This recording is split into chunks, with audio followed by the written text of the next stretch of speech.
नबी करीम अलैहिस्सलाम नमाज पढ़ा रहे थे, जोहर की नमाज थी, असर की नमाज थी, सही मुस्लिम में मौजूद है। हजरत अबू हुरैरा फरमाते हैं नमाज पढ़ाते पढ़ाते नबी पाक ने कदम आगे किया, नमाज पढ़ाते पढ़ाते कदम आगे किया और यूं हाथ उठाया फिर वापस कर लिया। अब नमाज पढ़ के ना तो सलाम फेरा तो सहाबा अर्ज करने लगे या रसूल अल्लाह सल्लल्लाहु अलैहि वसल्लम, वो नमाज में पैर भी आगे किया तो हाथ भी उठाया, तो वजह क्या थी? अब पहला सवाल तो यह है कि आप लोग नमाज पढ़ रहे थे या हुजूर को देख रहे थे?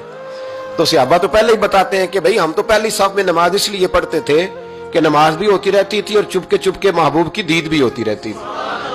हुजूर से पूछा या रसूल अल्लाह, वो नमाज पढ़ते पढ़ते कदम आगे बढ़ाया आपने तो फिर पीछे कर लिया, क्या था?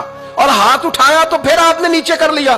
तो नबी करीम फरमाने लगे नमाज पढ़ाते पढ़ाते जब मैंने कहा ना समी अल्लाहु लिमन हमीदा, अचानक मेरी नजर उठी तो जन्नत में चली गई। नजर उठी तो जन्नत में, तेरे लिए 2-4 कदम अर्श बरी है। तो महबूब फरमाते हैं जब मेरी ऊपर नजर गई ना तो मैंने देखा कि अंगूरों का एक खोशा लटक रहा है जन्नत में, तो मैंने हाथ बढ़ाया कि तोड़ लूं। हुजूर खड़े हैं मस्जिद नबवी में और फरमाते हैं कि मैं यहां खड़े होकर हाथ ऊंचा करूं तो मेरा जन्नत तक पहुंच जाता है। फरमाया मेरा इरादा हुआ कि वो खोशा जन्नत का तोड़ लूं और जरा मैंने पैर आगे बढ़ाया ही था तो मेरे दिल में ख्याल आया कि जन्नत राज है तो राज ही रहनी चाहिए, ये राज खोल गया तो मजा नहीं आएगा।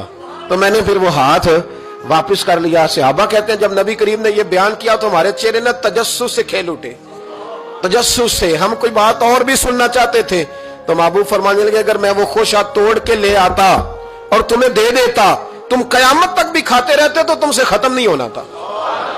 ये सही मुस्लिम की हदीस है। ओ भाई, मेरे रसूल करीम के वाक़या में राज पे शिकवा करना, कहना समझ में नहीं आती कैसे गए थे। तो तू जो चाहे तो हर शब हो मिसाले शब असरा, इसलिए कि तेरे लिए 2-4 कदम